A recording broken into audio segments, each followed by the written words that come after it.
नमस्कार, मैं शशि मुद्गल एक बार आपका फिर से ज्योतिष सूत्राज में स्वागत करता हूँ। तो अभी तक हमने लगन निकालना सीख लिया है, हमने प्लैनेट्स की प्लेसमेंट करना सीख लिया है।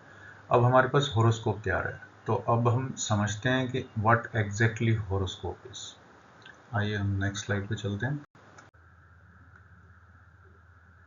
तो होरोस्कोप जो है बेसिकली एक स्काई का जो मैप है, जिस टाइम नेटिव पैदा हुआ था उसका स्नैपशॉट ले लिया जाता है और उस टाइम पे जो प्लैनेट जितनी डिग्री पे है वो कुंडली के 12 घरों के अंदर उनको उसी हिसाब से प्लेस कर दिया जाता है। ये हम अभी तक देख पाए। लेकिन ये बोला जाता है कि जो उस टाइम पे लगन के बारे में खास तौर से कि ईस्टर्न होराइजन पे जो भी राशि उस टाइम पे उदय हो रही होती है उसी का लगन माना जाता है। तो अब ये ईस्टर्न होराइजन है क्या, इसको हम समझते हैं। तो ईस्टर्न होराइजन जानने के लिए सबसे पहले हम अर्थ के बारे में जान लेते हैं। तो ये अर्थ है हमारी, और इसमें ये नॉर्थ पोल है, ये साउथ पोल है। लेकिन अगर मान लीजिए हम यहाँ पे खड़े हैं, कहीं पे भी हम खड़े हैं और वहाँ से बिल्कुल स्ट्रेट ऊपर की तरफ देखते हैं, तो वो हिस्सा जेनथ कहलाता है, एग्जैक्टली 90 डिग्री आर्क से। और वहाँ से जो 0 डिग्री है बेसिकली, मतलब ये 0 डिग्री हो गया और ये 90 डिग्री हो गया, तो सबसे ऊपर 90 डिग्री जो है पॉजिटिव, जो है प्लस वाला जो 90 डिग्री है वो जेनथ कहलाता है। और जो नीचे वाला 90 डिग्री है, मतलब जो सदर्न हेमिस्फीयर में बिल्कुल नीचे की तरफ -90 डिग्री है, वो नादिर कहलाता है। और इनके बीच में, बिल्कुल बीच में, जहाँ जिस तरफ बेसिकली आप जहाँ भी रहते हैं वहाँ से अगर ईस्ट की तरफ देखें, जहाँ से सूरज हर रोज सुबह उगता है, अगर उसकी तरफ देखेंगे तो वो है आपका ईस्टर्न होराइजन। सो अगर उस तरफ में पे जो भी राशि होगी उस राशि को ही लगन माना जाएगा। आई होप ये आपको समझ में आया होगा। चलिए इसको थोड़ा सा और एलोबरेट करते हैं। मैं आपको नेक्स्ट स्लाइड में लेके जाता हूँ, वहाँ से आपको ज़्यादा अच्छे से समझ में आएगा। तो जैसा कि आप देख पा रहे होंगे, ये जो बेल्ट है, ये जो आपको दिखाई दे रही है, ये हमारी ज़ोडियाक बेल्ट है। और इसको हमने 12 भागों में डिवाइड किया हुआ है, जो कि हमारी राशियां हैं, जो कि 30-30 डिग्री की एक है।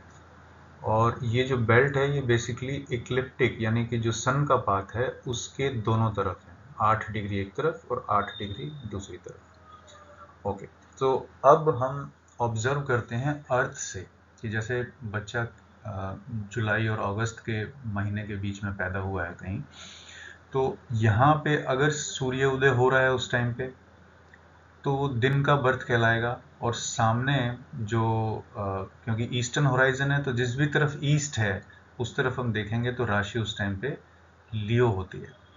तो जो लगन है वो बेसिकली लियो कहलाया जाएगा, क्योंकि ईस्टर्न होराइजन ये है। अब मान लीजिए कि सन नहीं है, रात का टाइम है, तो अगर रात का टाइम है तो भी हमको ईस्टर्न होराइजन की तरफ ही देखना है। तो उस टाइम पे अगर लियो है तो लियो आएगी, वर्गो है तो वर्गो आएगी। तो जोन सी भी राशि उस टाइम पे आपके ईस्टर्न होराइजन, यानी जहां नॉर्मली सूरज उगता है उस तरफ ही आपको देखना है, और उस तरफ जो भी राशि उदय हो रही होगी वही राशि का लगन माना जाएगा। आई होप ये आपको ठीक से समझ में आ गया होगा। ओके, तो अब ये है एक हॉरोस्कोप जिसके अंदर बहुत सारे इन्फॉर्मेशन भरी हुई है। जैसे ये पहला घर हमने पीछे भी समझा, तो अगर ये पहला घर हम इसे मानते हैं तो इसमें ये मेढ़ा जो है ये मेष राशि का प्रतीक है। एरीज इसको इंग्लिश में बोलते हैं। ये मूवेबल राशि है, ये क्रूर राशि है, ये विषम राशि है, इसका लॉर्ड मार्स है, और ये एक फायरी एलिमेंट की राशि है। इसी टाइप से टॉरस हो गया, वो भी फिक्स्ड राशि है, अर्थ उसका एलिमेंट है, लॉर्ड उसका वीनस है। इस टाइप से जो तीसरी राशि है वो हमारी मिथुन राशि है, जिसको इंग्लिश में जेमिनी बोलते हैं, क्रूर राशि है, और ये ड्यूअल नेचर है, और ये एरी राशि है। तो बेसिकली हर एक राशि के बारे में यहाँ पे काफ़ी कुछ डिटेल दिया हुआ है। हाउस नंबर 1 है ये, लेकिन आपने ये देखा होगा कि किसी हाउस के अंदर 1 है, 1 से शुरू हो रहे हैं, 1 2 3 4 5 6, लेकिन कुछ ऐसे हॉरोस्कोप्स भी हैं जो 5 से 6 से 7 से किसी से भी शुरू हो रहे हैं। तो ये एक थोड़ा सा कंफ्यूजन का विषय है, आइए हम इसको दूर कर देते हैं। तो इतनी सारी चीज़ें हैं, तो इनको एक एक करके हमको समझना पड़ेगा। तो शुरुआत हम पहले 4 चीज़ों से करते हैं, जिसमें सबसे पहला हाउसेज आता है, दूसरा ज़ोडिएक साइंस आता है, तीसरा प्लैनेट्स आते हैं और चौथा नक्षत्र। ठीक है, नक्षत्र के आगे भी है कुछ कुछ, लेकिन अभी हम हाल फिलहाल इन चारों को फोकस करके चलते हैं, so that you start understanding what horoscope is. Okay, और वो किन चीज़ों से लेके बना हुआ है। तो हम शुरुआत हाउसेस से करते हैं। आइए दूसरी स्लाइड पे चलते हैं। तो देखिए, ये जो हमने कुंडली बनाई है, इसमें मैंने H1 लिखा है, जो कि कहीं पे आपको लिखा हुआ नहीं मिलेगा। ये जस्ट आपकी अंडरस्टैंडिंग के लिए है कि ये पर्टिकुलर घर जो बिल्कुल बीच में है, ये हमेशा हाउस नंबर 1 होगा और काउंटिंग आपकी यहीं से शुरू होगी और ये कभी चेंज नहीं होता है। नॉर्थ इंडियन जितने भी कुंडलियाँ आप देखेंगे, उनके अंदर हमेशा हाउस नंबर 1 यही होगा। इसी तरह से हाउस 2, 3, 4, 5, 6, 7, 8, 9, 10, 11 एंड 12। तो ये 12 जो घर हैं, ये हमेशा इसी तरीके से देखे जाएंगे। अगर कोई आपको रेफर करता है कि हाउस नंबर 10 कौन सा है, तो हमेशा हाउस नंबर 10 ये वाला होगा। इसका सिर्फ यही रूल है, तो इसके अलावा और दूसरा कोई रूल नहीं। चलिए अब आगे बढ़ते हैं। तो हम देखते हैं हाउसेस के बारे में कि हाउसेस जो हैं, उनसे हमें क्या पता लगता है।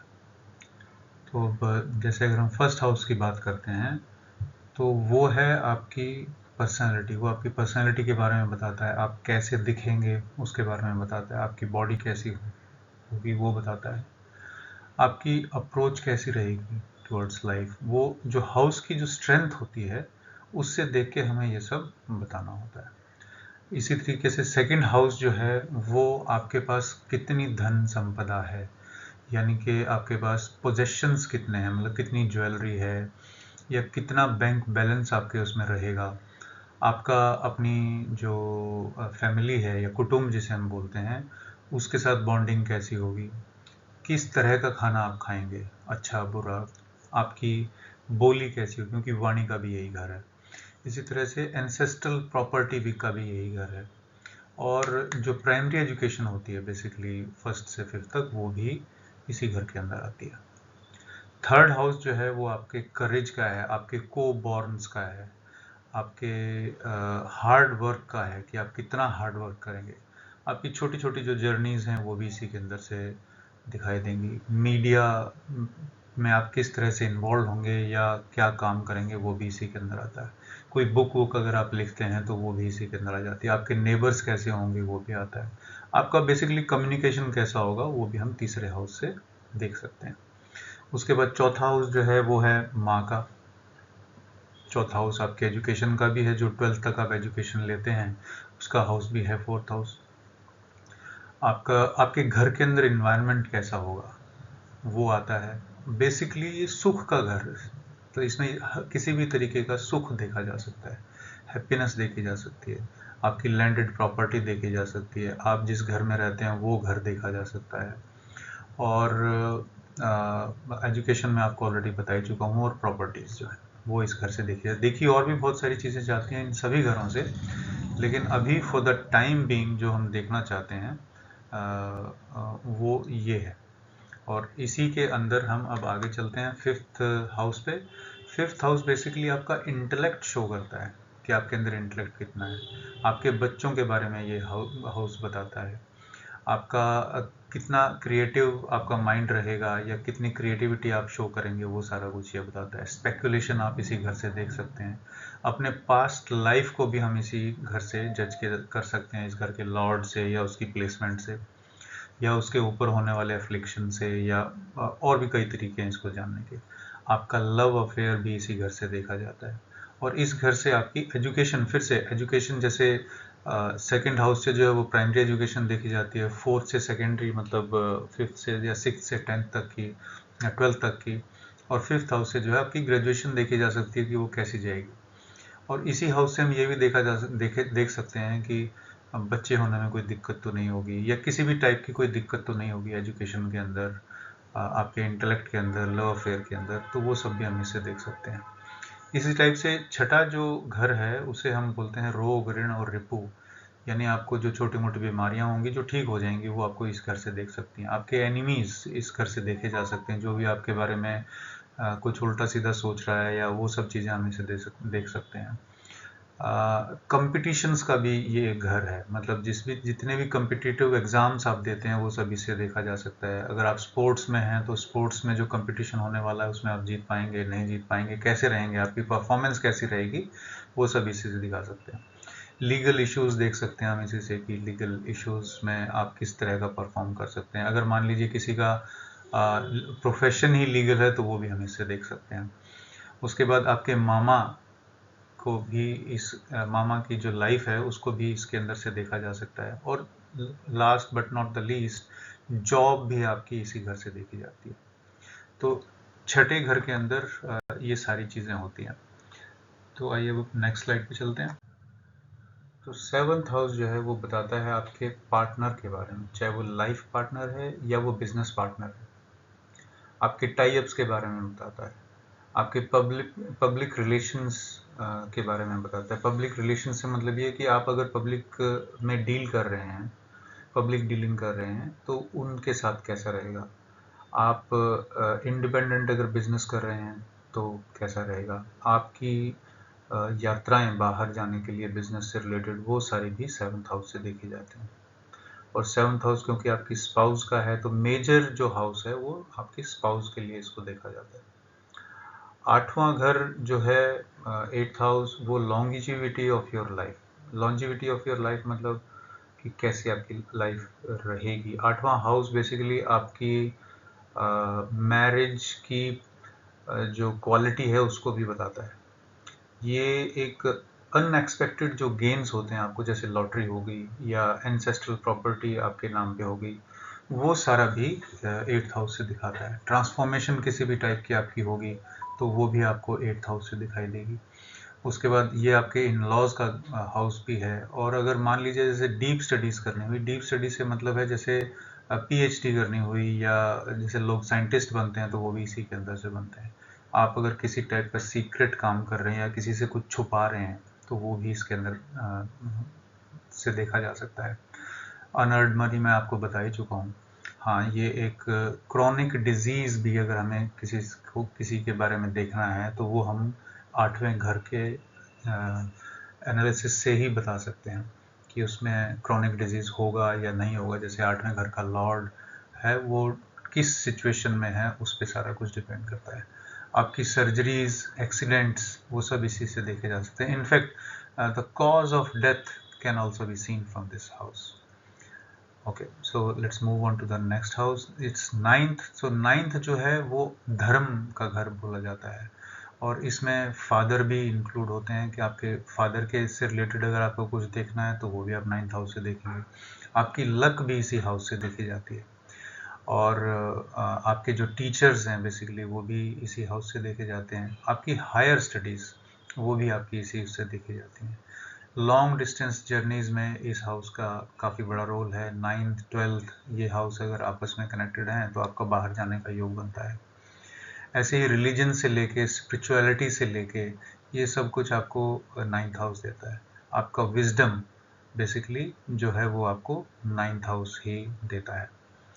अब आते हैं 10th हाउस पे। 10th हाउस जो है वो आपके प्रोफेशन का हाउस है।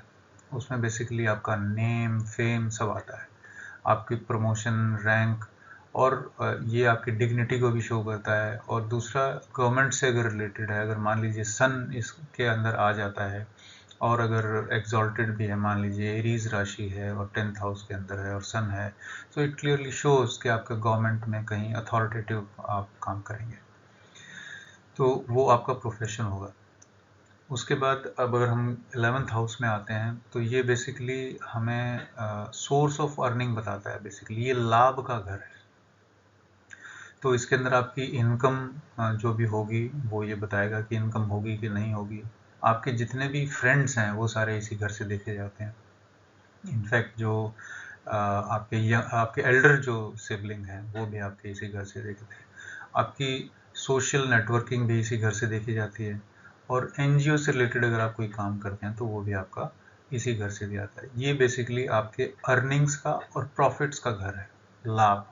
तो और इस घर के बारे में कहा जाता है कि जितने भी प्लैनेट्स इस घर में आते हैं वो सब अच्छा फल देते हैं।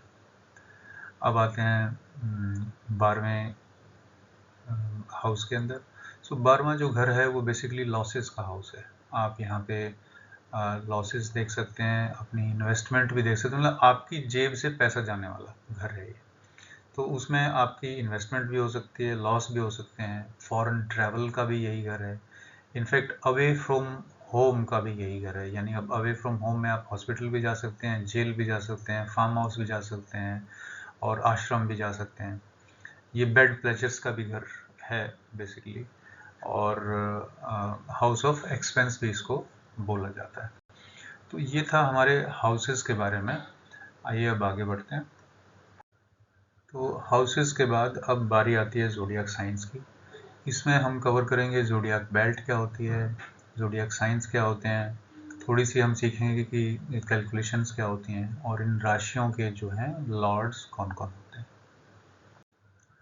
तो देखिए, जैसे एक बेल्ट मैंने आपको पहले भी दिखाई थी अपनी एक स्लाइड के अंदर, तो ये लगभग सेम ही है, वही है। इसमें हमने क्या किया है कि अर्थ को हर एक महीने के अंदर अलग अलग पोजीशंस पे हमने दिखाया है और जो 12 राशियां हैं उनको भी दिखाया है। तो अगर अर्थ यहाँ पे है और आज का दिन अगर मार्च 21 है और ये सन को देख रही है, तो सामने की तरफ पाइसिस राशि है। तो इसका मतलब ये पाइसिस जो है ये उस टाइम का लगन हो गया, ठीक है। और वही ईस्टर्न होराइजन वाला तो हम देखेंगे ही देखेंगे। ये सारा 30 डिग्री की राशियां हैं, मतलब जैसे वर्गो से लिब्रा के बीच में 30 डिग्री है, यहाँ से लिब्रा से स्कॉर्पियो की 30 डिग्री है, फिर सेजिटेरियस 30 डिग्री है। इस तरह से 30-30 करके ये 360 डिग्री का पूरा एक सर्कल बन जाता है। बेल्ट में आपको ऑलरेडी बता ही चुका हूँ। ये जो है इक्लिप्टिक यानी जो सन का पाथ है उसके 8 डिग्री दोनों तरफ ये बेल्ट होती है 16 डिग्री की, जिसके अंदर ये सारे के सारे जो तारे हैं हमारे, ये सारे जो कॉन्स्टिलेशंस हैं बेसिकली, ये इसके अंदर आते हैं। ठीक है, चलिए आगे बढ़ते हैं। तो अब थोड़ी सी कैलकुलेशन देख लेते हैं कि जो टोटल लेंथ है ज़ोडिएक बेल्ट की, जैसे मैंने आपको अभी बताया पिछली स्लाइड में, वो 360 डिग्री है, जो कि एक सर्कल का भी सेम ही होता है। तो अगर हम इस को 12 इक्वल पार्ट्स में डिवाइड कर दें तो हमारे पास जो वैल्यू आती है वो है 30 डिग्री। तो ये 12 जो है ये हमारे ज़ोडिएक साइंस हैं और 30 जो है ये उनकी लेंथ है। मतलब ये कि हर एक ज़ोडिएक साइन जो है वो 30 डिग्री का है। तो किसी भी प्लैनेट को अगर एक zodiac sign complete clear cross करना है तो उसको 30 डिग्री चलना पड़ेगा, ठीक है। So every zodiac sign is 30 degree as I have already told you. अब हम ये जानते हैं कि जैसे मान लीजिए कि सन है, उसको अगर एक ज़ोडिएक साइन को क्रॉस करना है तो कितना टाइम लगेगा। अब सन की जो स्पीड है वो 1 डिग्री पर डे है। सो 1 डिग्री पर डे का मतलब ये हो गया कि उसको 30 दिन लगेंगे 30 डिग्री क्रॉस करने में। सो एक दिन में 1 डिग्री, सो 30 दिन में 30 डिग्री। तो मतलब एक महीने के अंदर सन जो है वो पूरा एक ज़ोडिएक साइन क्रॉस कर लेगा, ठीक है। एक और एग्जांपल ले लेते हैं, जैसे सैटर्न जो है उसको एक महीना लगता है, ये उसकी स्पीड है। सैटर्न सबसे स्लो प्लैनेट है, तो एक डिग्री चलने के लिए सैटर्न को एक महीना लगता है। तो अगर एक महीना 1 डिग्री में लगता है तो 30 डिग्री में कितना लगेगा। अब देखिए, एक महीना 1 डिग्री तो 30 डिग्री 30 महीना, 30 महीना इज इक्वल टू 24 प्लस 6 मतलब 2 साल और 6 महीने। तो 12 महीने प्लस 12 महीने प्लस 6 महीने, तो 24 और 6 30 महीने। तो अगर 30 महीने को हम कैलकुलेट करें एक नॉर्मल उसके अंदर, तो वो बन जाता है 2.5 साल, मतलब 2.5 ईयर्स, जिसको हम शनि का ढाइया भी बोलते हैं। वो जिस भी साइन में चल रहा होता है उसको 2.5 साल लगते हैं। इसी तरह से हर एक प्लैनेट की अलग अलग स्पीड है और अलग अलग टाइम वो लेता है एक ज़ोडिएक साइन को क्रॉस करने में। आई होप ये आपको समझ में आ गया होगा। नहीं आएगा तो हम आगे से इसको दोबारा से रिपीट करेंगे, और आप इसको एक बार दोबारा अगर देख लेंगे तो आई थिंक आपको समझ में आ जाएगा। आगे बढ़ते हैं। तो आइए अब हम बात करते हैं ज़ोडियाक साइंस के की कैरेक्टरिस्टिक। ओके, तो इनको हमने 4 कैटेगरीज में डिवाइड कर लिया है, फायरी, अर्दी, एरी और वाटरी। तो पहले हम फायरी साइंस के बारे में बात करेंगे, जिसमें सबसे पहला नंबर जो ज़ोडियाक नंबर 1 है साइन, वो है एरीज यानी मेष राशि, जिसके लिए जो साइन हम यूज़ करते हैं वो मेढे को यूज़ करते हैं। सो मेढा बेसिकली क्या करता है कि उसका सर ताकतवर होता है, वो बहुत एनर्जेटिक होता है, डायनेमिक होता है, और काम को शुरू करने के लिए वो बेस्ट है। तो इसी टाइप से एरीज लोग जो होते हैं, जिनका लगन एरीज होता है, वो बेसिकली डायनेमिक होते हैं, कॉन्फिडेंट होते हैं, किसी भी काम को करने के लिए तत्पर रहते हैं सारे टाइम, एनर्जी उनमें कूट कूट के भरी होती है, और इम्पल्सिव भी वो हो सकते हैं कभी कभी, लेकिन लॉयल होते हैं और ब्रेव होते हैं। ठीक है, तो ये था साइन नंबर 1 ज़ोडियाक का। अब हम 5 नंबर साइन की बात करते हैं, जो कि है लियो। तो लियो क्योंकि राजा है, तो उसे उसके अंदर कॉन्फिडेंस होता है बहुत, और थोड़े करिज्मेटिक भी होते हैं, लोग उनकी तरफ खींचे चले जाते हैं, और जनरस भी होते हैं। इनके बारे में एक बात कही जाती है कि जो इनकी शरण में चला जाए, उसके लिए तो फिर ये अपना सब कुछ लुटा देते हैं, लेकिन उसके लिए सब कुछ करते हैं। या इनसे कोई हेल्प मांग ले, मतलब जहाँ पे भी इनकी ईगो को कोई सेटिस्फाई कर दे, उसके बाद वो उससे कुछ भी कर सकते हैं उस इंसान के लिए। तो इनके अंदर नेचुरल सेंस होती है एक लीडरशिप की, ये बॉर्न लीडर्स होते हैं, और ऑटोमेटिकली लोग इनकी तरफ खींचे चले जाते हैं। अब हम बात करते हैं सेजिटेरियस की। सेजिटेरियस जो लोग होते हैं वो एडवेंचरस होते हैं, काफ़ी ऑप्टिमिस्टिक होते हैं, और फिलोसफिकल भी होते हैं। तो ऑप्टिमिस्टिक इन द सेंस कि उनको हमेशा ये लगता है कि ये काम तो हो ही जाएगा, मतलब वो कभी नेगेटिविटी की तरफ देखते ही नहीं। सो उनको नए एक्सपीरियंस जो हैं वो बहुत अच्छे लगते हैं, और उसके बाद उनको नॉलेज गेन करना, क्योंकि जुपिटर की राशि है, तो जुपिटर की राशि जहाँ पे भी आती है वो विजडम से रिलेटेड काम करती है, वो जो है नॉलेज को गेन करने के लिए काम करती है। तो ये तो थे फायरी साइंस, ही हमने कवर कर लिए हैं। अब हम अर्दी साइंस पे आ जाते हैं। अर्दी साइंस बेसिकली नाम से जैसे पता लग रहा है कि अर्थ इज स्टेबल, तो उसके अंदर 3 साइंस आते हैं, टॉरस, वर्गो और कैप्रिकॉर्न। तो रिलायबल जैसे हो गया, टॉरस इज वेरी रिलायबल, और वो प्रैक्टिकल करता है, मतलब उसको ना अगर आप कहेंगे कि यार तू मेरे को 100 रुपये दे दे, मैं तेरे को 1000 रुपये 3 दिन में कर दूंगा, तो वो उस चीज़ को मानेंगे नहीं, वो कहेंगे मेरे को पहले बताओ कैसे। तो और एक बार उन्होंने एक्सेप्ट कर लिया कि हाँ ठीक है, तो उसके उसके बाद वो उसको करके ही छोड़ते हैं। काम अगर एक बार शुरू हो गया तो शुरू हो गया, जब तक वो ख़त्म नहीं होगा तब तक वो बैठेंगे नहीं। इसका सिंबल भी बुल है, मतलब इसके अंदर ताकत भी बहुत है, हेड स्ट्रांग भी है, और ये लॉयल भी बहुत होते हैं, मतलब लॉयल्टी इनके अंदर कूट कूट के भरी हुई है। तो और इनको प्यार भी बहुत अच्छा लगता है, इनको ब्यूटीफुल जो चीज़ें हैं वो बहुत अच्छी लगती हैं। तो ये था ज़ोडियाक साइन नंबर 2। बेसिकली ये कमिटेड बहुत होते हैं, कहने का मतलब ये है कि जो एक बार उन्होंने ठान लिया वो करेंगे, और अगर किसी को कह दिया कि भाई मैं तो तेरे से ही शादी करूंगा, तो उसी से ही शादी करेंगे, चाहे दुनिया इधर की उधर हो जाए, कोई माने या ना माने। ओके, देन हम दूसरा साइन इसमें लेते हैं वर्गो, जो कि एक्चुअल में ज़ोडियाक साइन नंबर 6 है। तो वर्गो का जो लॉर्ड है वो बेसिकली मरकरी होता है। तो मरकरी जहाँ पे भी आ जाता है वो बेसिकली लॉजिकल चीज़ें, एनालिटिकल चीज़ें, उनमें ज़्यादा इंटरेस्ट होगा। हर चीज़ का डिटेल उनको पता होना चाहिए, कोई भी काम वो कर रहे हैं तो उसका डिटेल उनको पता होना चाहिए, और वो भी बहुत प्रैक्टिकल होते हैं। मतलब अगर कोई कह देगा 2 और 3 6 होते हैं तो वो मानेंगे नहीं, उसको बोलेंगे कि नहीं हमें करके दिखाओ पहले, तो उसकी पूरी डिटेल्स निकालेंगे वो, और उसके बाद ही किसी चीज़ के ऊपर हाँ बोलते हैं। वो परफेक्शनिस्ट होते हैं, बेसिकली उनको हर चीज़ ऑर्गेनाइज्ड चाहिए। अगर मतलब थोड़ी सी भी चीज़ें इधर उधर रखी हैं तो पहले वो उसको ऑर्गेनाइज करेंगे, तभी वो वहाँ पे बैठ के काम कर सकते हैं। तो ये वर्गो था साइन नंबर 6। अब हम कैप्रिकॉर्न पे आते हैं, ये है साइन नंबर 10। इसके अंदर शायद लिखा नहीं हुआ है, लेकिन साइन नंबर 10 इज कैप्रिकॉर्न। तो कैप्रिकॉर्न बेसिकली शनि की राशि है, तो वो डिसिप्लिन्ड रहते हैं, डिसिप्लिन्ड रहना पसंद करते हैं, और एक बार अगर कोई रिस्पॉन्सिबिलिटी ले ली तो उसको पूरा करने की पूरी जिद होती है उनकी। एम्बिशियस भी होते हैं ये लोग।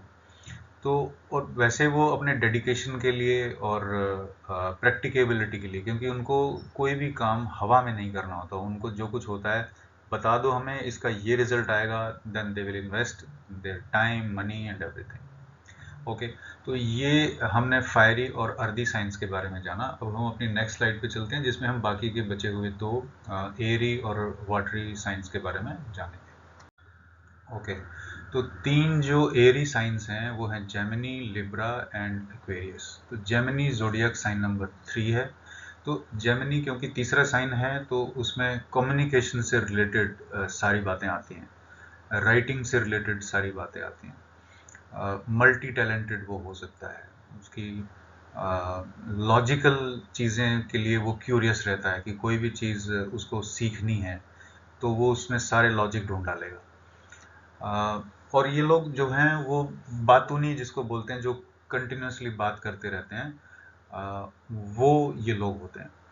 तो हर चीज़ को कम्युनिकेट करना अपने हाथ के जेस्चर से या किसी भी चीज़ से, आपने देखे होंगे कि कुछ लोग हाथ चला चला के भी अपनी बातों को समझाते हैं, तो उनमें भी जेमिनी होते हैं। तो ये जोडियक साइन नंबर 3 था। और ये मल्टी टैलेंटेड होते हैं, ये मतलब एक ही टाइम पे ये 3-4 काम कर सकते हैं। ओके, तो इसके बाद नेक्स्ट जो राशि है वो है लिब्रा। लिब्रा जो है वो बैलेंस्ड राशि है, वो किसी को नाराज नहीं करती, वो चार्मिंग पर्सनैलिटी होती है और वो बात भी डिप्लोमेटिक करते हैं। मतलब ये है कि कहीं पे भी बात को बिगड़ने ना देने की कला जो है वो लिब्रा के अंदर होती है। वो दोनों तरफ बैलेंस बनाए रखते हैं कि इधर भी ना बिगड़े उधर भी ना बिगड़े, और वो अपने आप को भी इसी हिसाब से रखते हैं, बोलते हुए भी उनका ध्यान अपनी बातों के ऊपर काफ़ी कुछ होता है। तो उनको हारमनी पसंद होती है और अपने रिलेशनशिप के अंदर जस्टिस पसंद होता है कि अगर मैंने तुम्हारे लिए ये किया है तो तुम भी मेरे लिए ये करोगे। ठीक है, उसके ये राशि नंबर 7 थी, जोडियाक साइन नंबर 7 था ये। इसके बाद हम आते हैं एक्वेरियस पे। एक्वेरियस के अंदर एक चीज़ खास बात यह है, क्योंकि ये फिर से शनि की राशि है, तो वो एकदम ओरिजिनल लोग होते हैं, मतलब जो कुछ है सामने है तुम्हारे, थोड़े इनोवेटिव होते हैं और हर चीज़ को एक अलग ढंग से करने का उनका होता है, सलीके से करते हैं और ह्यूमैनिटेरियन होते हैं। मतलब ये कि अगर कहीं पे भी उनको ऐसा लग रहा है कि यहाँ पे उन्हें मोल्ड हो जाना चाहिए ह्यूमैनिटेरियन ग्राउंड्स पे, कि अगर बच्चे नहीं मान रहे हैं तो वो मोल्ड हो जाएंगे। लेकिन वो एक चीज़ और भी होती है उनके अंदर कि अगर उन्हें ठीक नहीं लग रहा है कि ये चीज़ तो ठीक नहीं हो रही है, तो वो रेबल भी हो जाते हैं, उसके अगेंस्ट खड़े हो जाते हैं कि भैया जो तूने करना कर ले, हम नहीं करेंगे, हम नहीं मानेंगे इस बात को। और वो हमेशा इस कोशिश में लगे रहते हैं कि हम किसी तरीके से इस दुनिया को थोड़ा सा इम्प्रूव कर पाएँ। तो ये एक्वेरियस हो गया, हमारे एरी साइन कंप्लीट हो गए। अब हम वाटरी साइन को अगर हम देखते हैं तो वाटरी साइंस के अंदर आते हैं कैंसर, स्कॉर्पियो और पाइसिस, 4, 8, 12। तो कैंसर साइन के जो नेटिव होते हैं वो थोड़े से इमोशनल होते हैं, उनको वो इंट्यूटिव भी होते हैं, मतलब उनको पहले से आभास हो जाता है कि ये शायद हो सकता है, इन सब काम अगर हम ये काम करेंगे तो इसका ये रिजल्ट हो सकता है। नर्चरिंग होते हैं, मतलब बहुत केयर करते हैं अपने नियर एंड डियर वंस की। तो और सेंसिटिव होते हैं अपने जो भी उनके आसपास के, मतलब अपने बच्चों को लेके या अपने परिवार को लेके, और उन्हीं के लिए हमेशा काम करते रहते हैं। मतलब ये कि अगर फैमिली से अटैच्ड हैं तो फैमिली के लिए कुछ भी कर जाएंगे, बच्चे के लिए, दोस्त के लिए, जिसके साथ भी हैं वो इमोशनली अटैच्ड हैं तो उनके लिए वो डीपली डिवोटेड रहते हैं। ये था साइन नंबर 4 जोडियाक का, यानी कैंसर, और इसको हम हिंदी में कर्क बोलते हैं। उसके बाद स्कॉर्पियो। स्कॉर्पियो जो है वो बहुत पैशनेट होते हैं, मतलब एक बार अगर किसी चीज़ को करने की ठान ली तो उसके लिए पैशन हो जाता है वो, कि उसको तो ख़त्म करना ही करना है। वो रिसोर्सफुल भी बहुत होते हैं, मतलब उनको ये मालूम होता है कि कौन सी चीज़ हमने कहाँ से और कौन करेगा, तो वो उसी हिसाब से कुछ चीज़ों को अपने हिसाब से वो मैनेज भी कर लेते हैं। और काफ़ी इंटेंस होते हैं। इंटेंस मतलब अगर एक चीज़ के पीछे पड़ जाएं कि ये तो हमें ढूंढ कर निकालनी है, चाहे हम कहीं से भी ढूंढ कर निकालें, तो वो निकाल लाते हैं उसको। थोड़े से मिस्टीरियस होते हैं।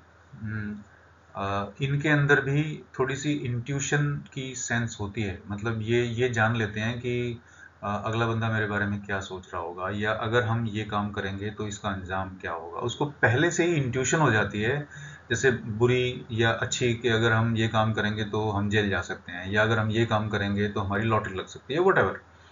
सो इसलिए जो है ज़ोडियाक नंबर 8 जो है उसको मिस्टीरियस भी राशि भी माना जाता है। उसके बाद बचती है पाइसिस, जो कि लास्ट वाटरी साइन है, साइन नंबर 12। थोड़े से एम्पैथेटिक होते हैं, कंपैशनेट होते हैं, इमेजिनेटिव होते हैं।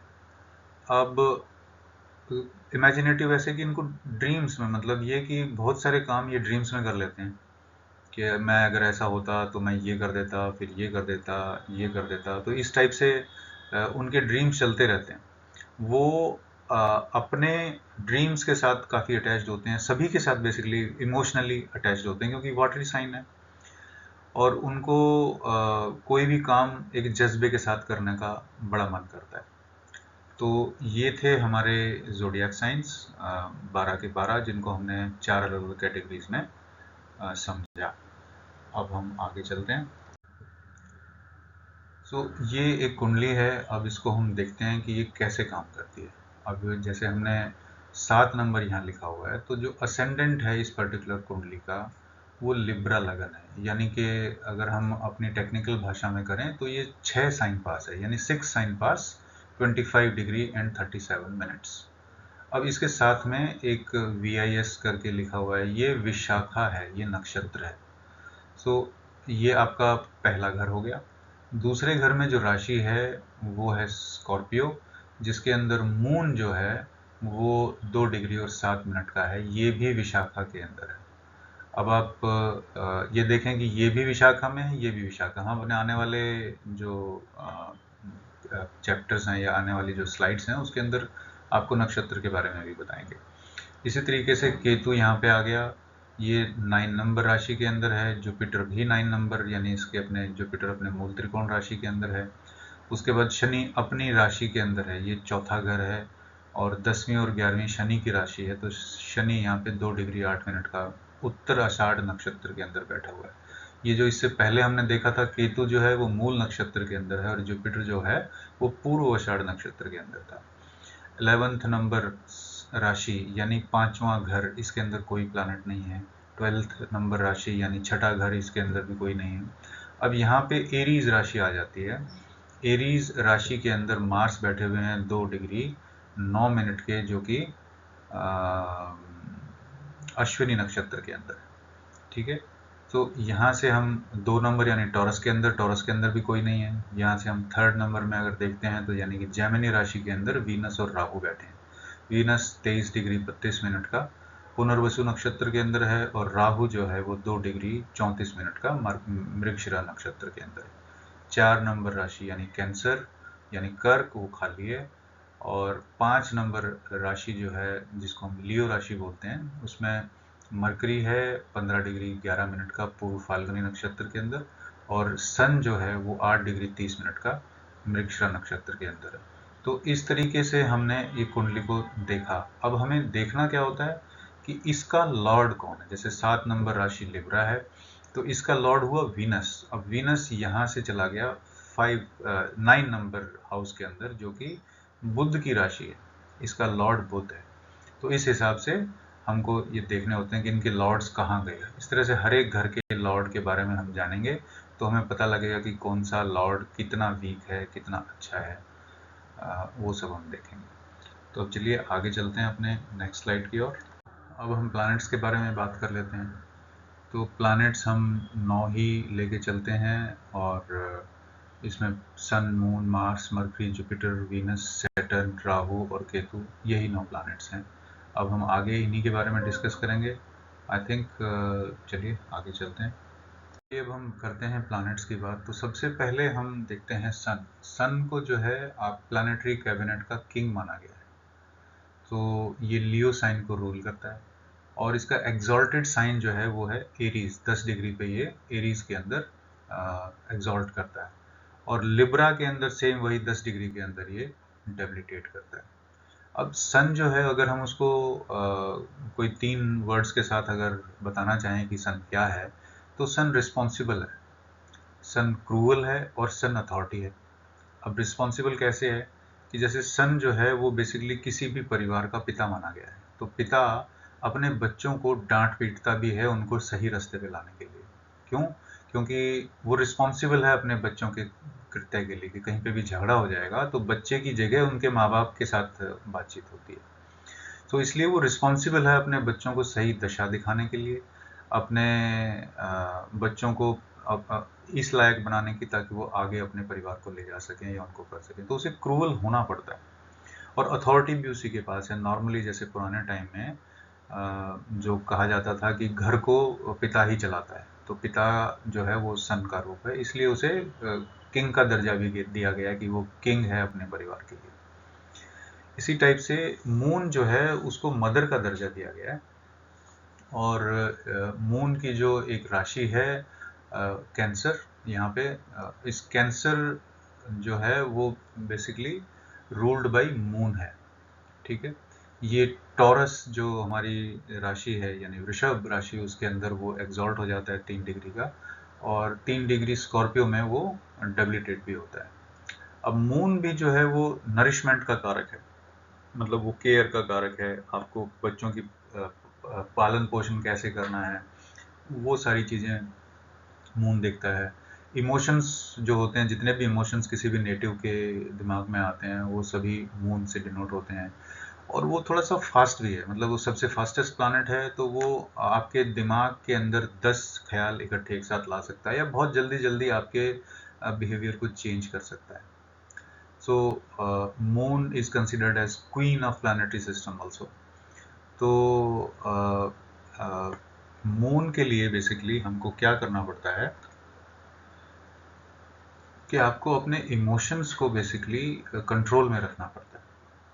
चलिए अब मार्स की बात करते हैं। तो मार्स जो है वो कमांडर इन चीफ है प्लानिटरी कैबिनेट के अंदर, और वो एरीज और स्कॉर्पियो जो राशियां हैं उनको रूल करता है। उसका एग्जॉल्टेशन जो साइन है वो कैप्रिकॉन है, और जो डेबिलिटेशन साइन है वो कैंसर है। सो ये बेसिकली एक तरह मार्स को जो है एक एनर्जी का स्रोत माना गया है, एक वॉरियर माना गया है, एक फाइटर माना गया है, और किसी भी काम को स्टार्ट करने के लिए भी मार्स बहुत अच्छा रहता है। सो मार्स से रिलेटेड लोग जो होते हैं वो जनरली क्योंकि फायरी प्लानट है तो इसलिए जो बम बारूद, जहाँ पे भी फायर एलिमेंट होगा बेसिकली, जैसे फौज के अंदर जहाँ पे भी साहसिक काम करने होंगे, मिलिट्री के अंदर, पुलिस के अंदर, रेस्टोरेंट के अंदर जहाँ पे आग जल रही होती है, किचन, बेसिकली वो मार्स के प्रयोग के अंदर आता है। अब आते हैं मरकरी पे। तो मरकरी जो है वो बेसिकली प्लानेटरी कैबिनेट का प्रिंस है, उत्तराधिकारी है बेसिकली। तो वो छोटा है, मतलब प्रिंस है, थोड़ा चंचल है, और उसको खेलने कूदने में बहुत रुचि होती है, और उसको हर चीज़ के अंदर घुसने की वो होती है कि मुझे भी बताओ, मुझे भी बताओ क्या चल रहा है।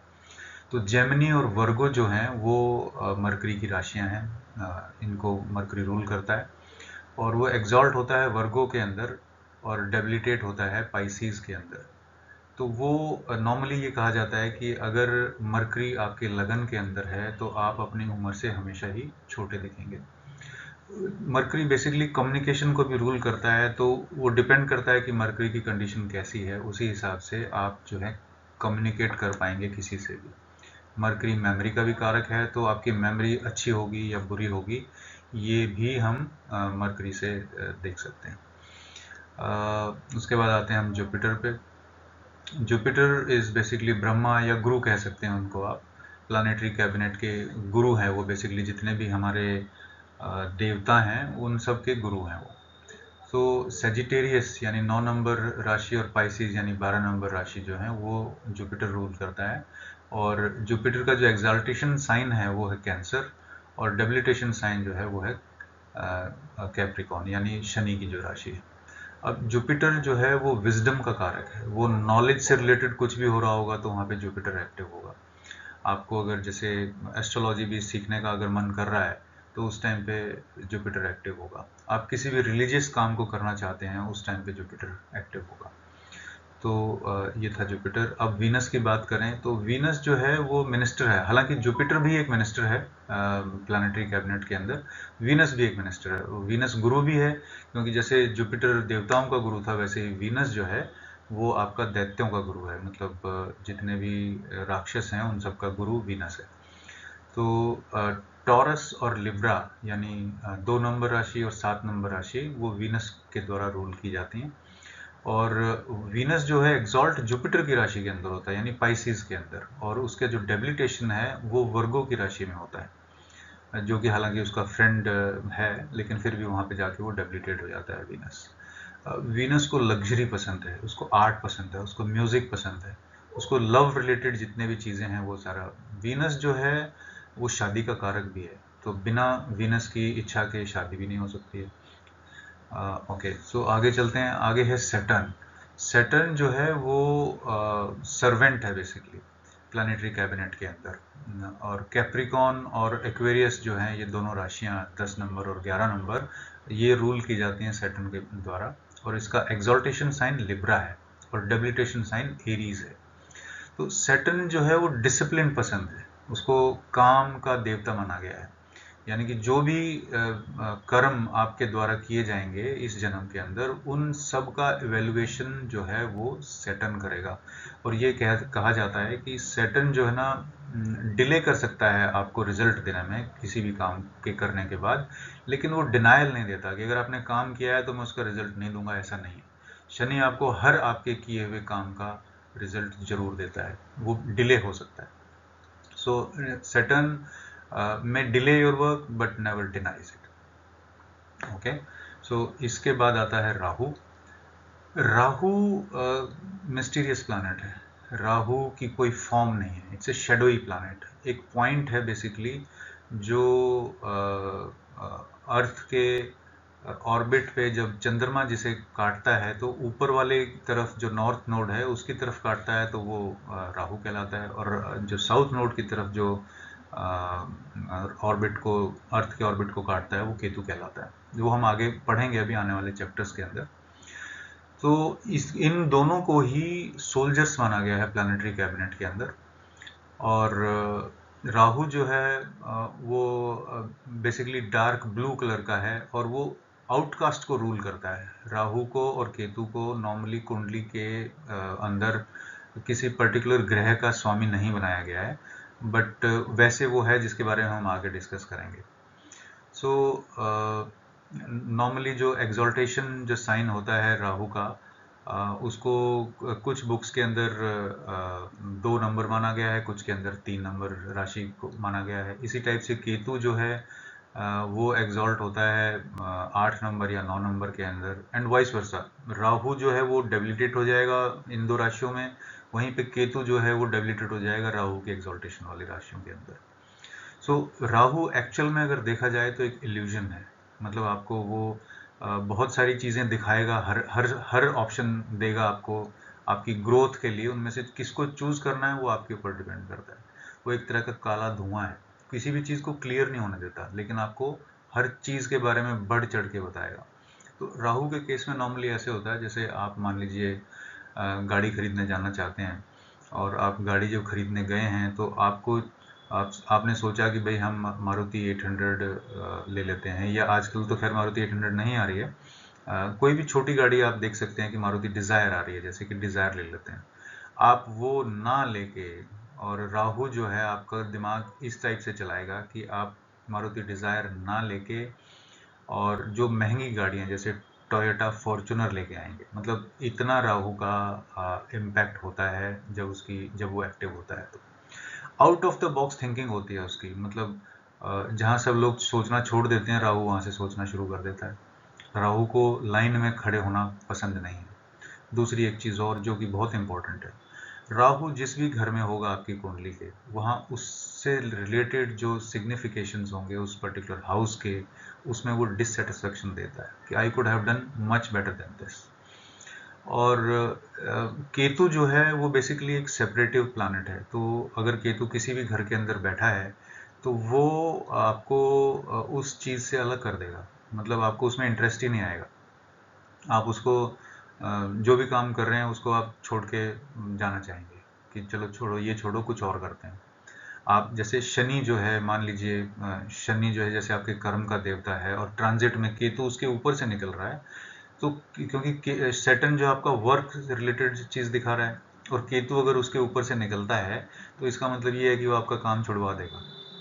अगर आप काम नहीं कर रहे होंगे तो काम करवा देगा।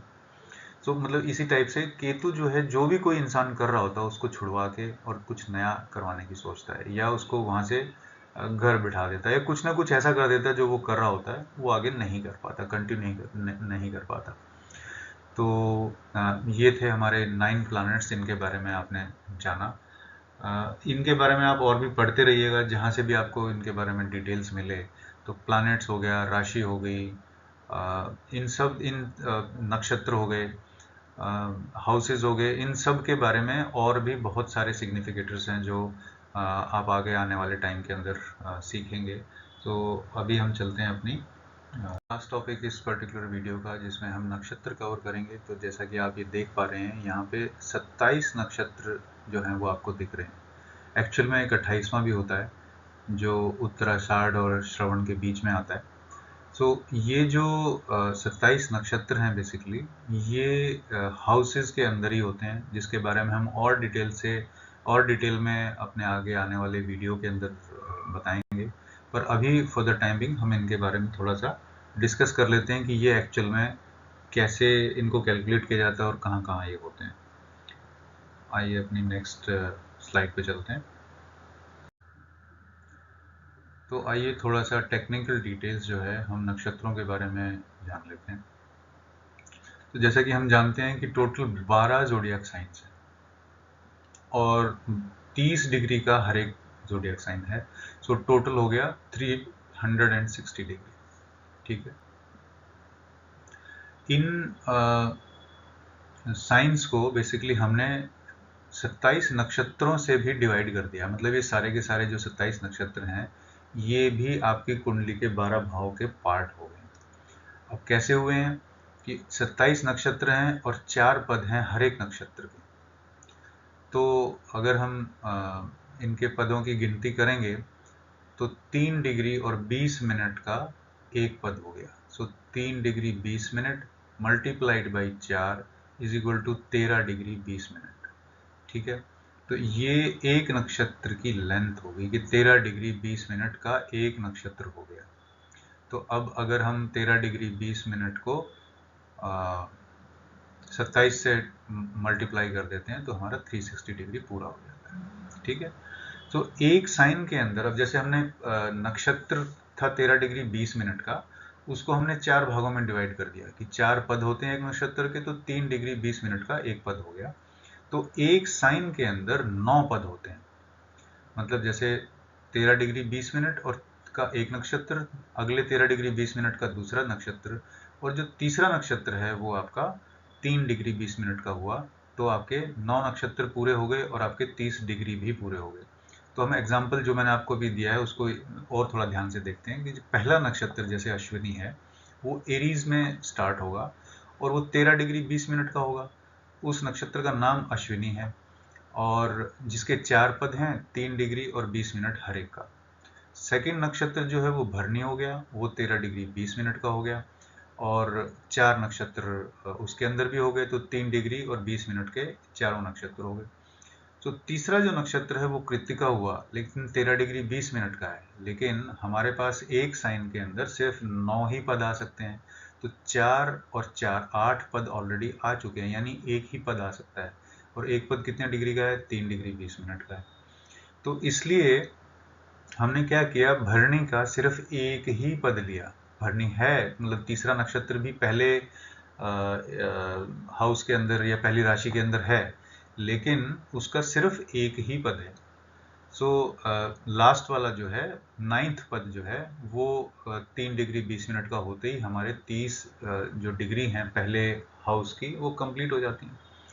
तो इस हिसाब से अगर आप देखेंगे तो पूरे के पूरे 9 जो पद हैं वो हर एक साइन के अंदर आपको मिलेंगे।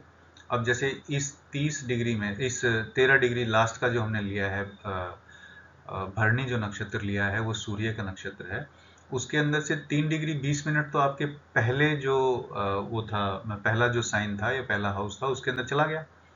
अब जो नेक्स्ट राशि है उसके अंदर बाकी का बचा हुआ 10 डिग्री जो है वो आएगा। ठीक है, सो 10 डिग्री एक हो गया। उसके बाद अगला जो नक्षत्र शुरू होगा भरणी के बाद, उसके 13 डिग्री 20 मिनट आ गए। तो 13 डिग्री 20 मिनट और जो ये आपने लिया 10 का, तो ये हो गया 23 डिग्री 20 मिनट। अब बचा कितना, 6 डिग्री 40 मिनट। तो ये 6 डिग्री 40 मिनट का एक नक्षत्र और आ जाएगा उसके अंदर। तो इस हिसाब से हमारे टोटल होते हैं 30 डिग्री फिर से।